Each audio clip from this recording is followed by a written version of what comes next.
Alors, nous voici de retour à cet extra. Nous allons vous parler de ce beau projet télé intitulé L'amour est dans le pré, animé par Marie-Ève Janvier.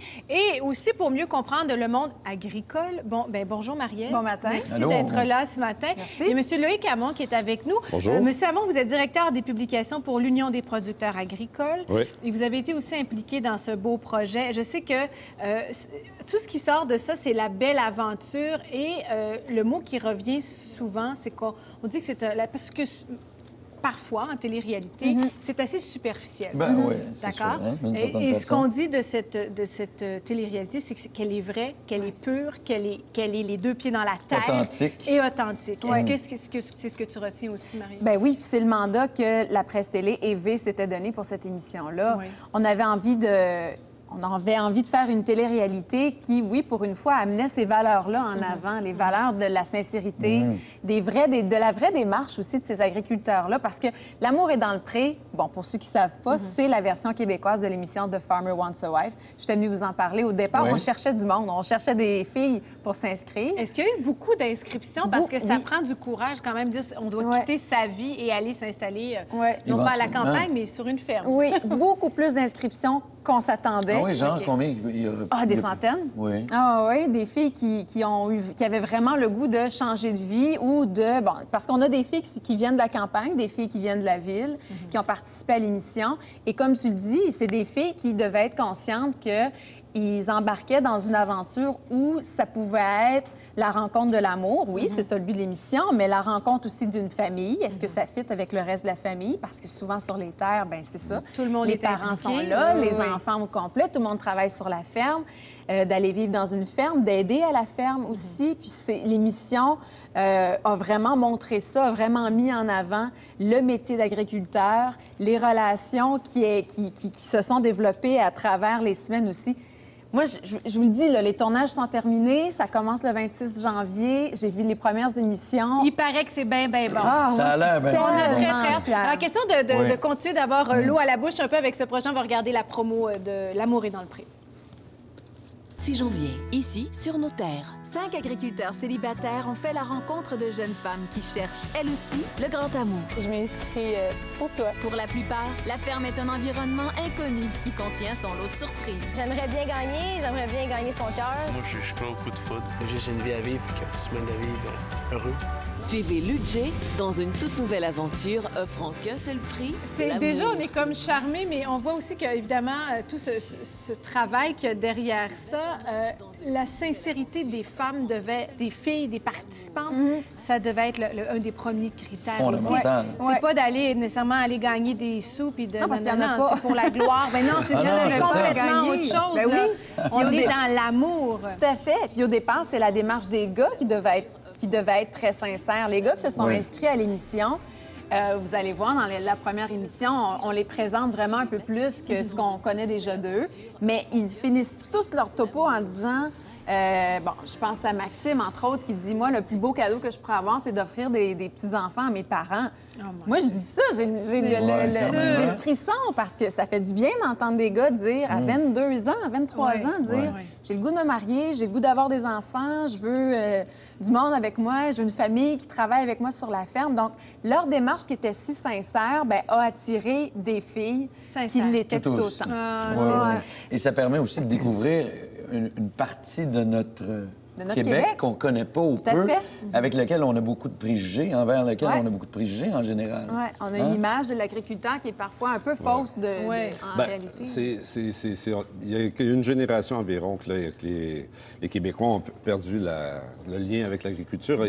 Nos parents avaient tous vécu sur une ferme ou avaient des liens avec des agriculteurs, mais notre génération, puis les plus jeunes, souvent on est coupé, on n'a pas d'idée ce que c'est la vie sur la ferme. Puis des émissions comme ça peut, je pense, aider beaucoup à démystifier un peu ce monde-là, parce qu'effectivement, quand tu rentres dans le monde agricole, tu rentres dans un monde différent, dans un monde où les valeurs sont terriennes. Et c'est un monde admirable, parce que c'est des gens qui travaillent très, très fort aussi. Hein? C'est là qu'on s'en rend compte. C'est ça, c'est des métiers qui... il y a des productions comme la production laitière, comme tout le monde connaît, qui faire le train, comme on dit, là, qui nécessite une attention 7 jours par semaine, là, 2-3 fois par jour. Mais sauf que, bon, des choses sont quand même en train de changer. Là. Dans le temps, j'ai connu des gens récemment, d'ailleurs, des gens qui étaient venus dans une activité et puis qui disaient que ça faisait 37 ans qu'ils n'étaient pas sortis de leur ferme pour une fin de semaine parce qu'ils étaient pris à faire le train. Et donc, est-ce que c'est vrai, ça? Bien, dans l'autre génération, je dirais que probablement c'est plus... ça se voyait plus souvent. Maintenant, les jeunes cultivent quand même une certaine qualité de vie. Les fermes changent aussi. C'est moins des fermes familiales, petites. C'est des fermes avec 2 ou 3 associés. C'est des grosses entreprises, en fait. C'est pas des grosses...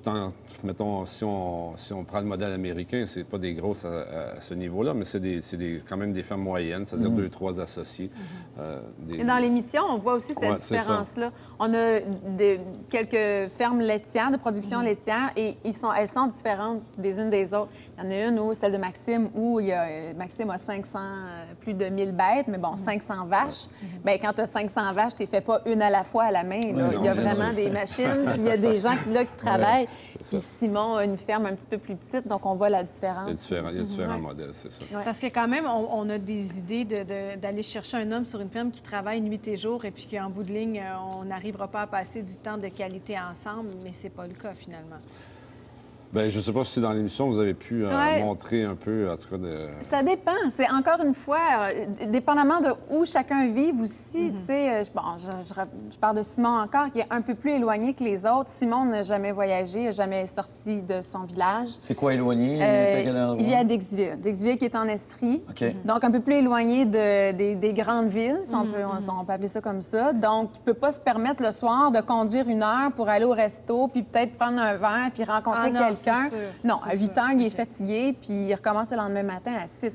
Il y en a vraiment, ces gars-là vivaient cette réalité-là, et c'est pour ça qu'ils ont décidé de s'inscrire à l'émission. C'est une demande extraordinaire pour ces gars-là, quand même. C'est une rencontre incroyable. Là. Aussi, puis il y a beaucoup de filles ce sont toutes des filles de carrière, on a des infirmières, on a des vétérinaires, des filles qui ont envie de faire un métier, qui s'apparentent un peu à l'agriculture.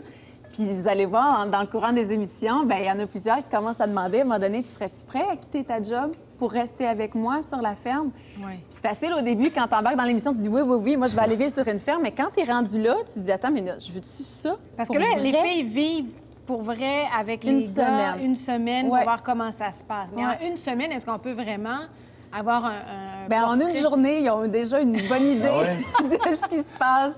Une journée à la ferme. Ouais, ça doit démystifier une couple de mythes, là, une journée. Là. C'est sûr qu'une semaine, c'est pas long, mais j'imagine qu'ils peuvent quand même... avoir une bonne idée. Si tu es imprégné directement à la ferme, là, que tu vis toutes les activités, là, parce que quand tu... aller avec un agriculteur ou être la conjointe d'un agriculteur, c'est aussi adopter son mode de vie, c'est adopter se fondre à ses passions. Il faut être passionné comme cet agriculteur-là. Il faut vivre aussi avec sa famille, parce que les entreprises sont familiales ici au Québec. Alors, souvent de père en fils aussi. Père en fils. Alors, souvent, les jeunes agriculteurs, quand c'est des jeunes, sont en processus de transfert de ferme. Donc, le père a encore des parts, puis les décisions se prennent à 2, 3, des fois à 4. Alors, puis tout le monde est là, pendant les réunions de famille. Là. Donc, il faut être, en plus de quitter la ville, d'arriver dans un environnement nouveau où il n'y a pas autant d'activités culturelles et de services qu'en ville. Il faut aussi tout ce choc-là, l'absorber. Puis, d'ailleurs, vous êtes très impliqué dans Vivre à la campagne, qui est un guide de la vie rurale, où là, effectivement, j'imagine, ça peut devenir un bon en fait, ce qu'on a constaté, il y a 2 ans, c'est que ça a démarré il y a 2 ans, ce magazine. Mais au début des années 2000, il y a eu un mouvement de migration vers le rural. Il y a eu un regain d'intérêt. Oui, un regain. Puis on le constatait parce que je suis aussi directeur du journal La Terre de chez nous, qui est le journal des producteurs agricoles là, depuis 82 ans. Puis on constatait qu'il y avait des problèmes. En tout cas, il y a eu des échanges au niveau de la cohabitation entre des néo-ruraux et des agriculteurs. Puis ça se répétait de plus en plus. Et puis en vérifiant un peu, avec tous les signaux de marché, on s'est aperçu qu'il y avait effectivement, les statistiques le prouvaient, un mouvement puis un intérêt vers le rural. C'est souvent des gens qui sont en pré-retraite, des baby-boomers, mais aussi des jeunes familles qui veulent s'installer. Donc il y a un regain d'intérêt. Puis on peut le voir aussi sur des sites, là, je pense que vous en parlez, où vous êtes associé dans l'émission avec Agri-Rencontre. C'est un site Internet. Là. Nous, on n'a rien à voir avec ça, là, mais c'est un site où il y a quand même, j'ai été visité hier, il y a 5000 jeunes de 18 à 35 ans. C'est quelque chose, c'est ça, on parle de 6 pour des jeunes ruraux. hommes pour 1000 femmes dans l'ensemble des agriculteurs. Ouais. Donc, les célibataires, ça. 6 000, donc, c'est une réalité. Les gars ont de la difficulté à rencontrer. Oui, l'isolement, c'est sûr, la charge de travail, ça dépend où on est. C'est sûr que si on est dans la région de Saint-Hyacinthe, bon, on a quand même pas mal de monde. Là. Mais si on est dans l'Abitibi, en Gaspésie, c'est la même chose si on était dans le village, mettons, je sais pas, Saint-Charles-Garnier, je parle d'un village très loin dans le Bas-Saint-Laurent. Ou en Gaspésie, je ne me rappelle plus, mais en tout cas. Donc, c'est la difficulté du nombre. Là, hein. On imagine qu'un projet comme ça, L'amour et d'entrée, ça vient aussi mettre la lumière un peu sur ce monde agricole et aussi voir que ça se peut également. Donc, c'est peut-être donner envie aussi aux gens d'aller se promener un petit peu plus et de sortir de leur... Oui, c'est ça, l'isolement, ça reste ce qui est le plus dangereux, en fait. Il y en avait-tu beaucoup d'amour, finalement, dans le prix? Hey, j'ai pas le droit de vous le dire. C'est cruel, hein? Qu'est-ce que tu as... OK, mais toi, là, qu'est-ce que... Pas de rien dire. Arrête donc. Hey, je te le dis. On est en famille. Je sais. On en parle juste comme ça. Ça fait 2 fois qu'on t'invite. Je sais. Mais y a-tu quelque chose que toi, là, tu retiens, là?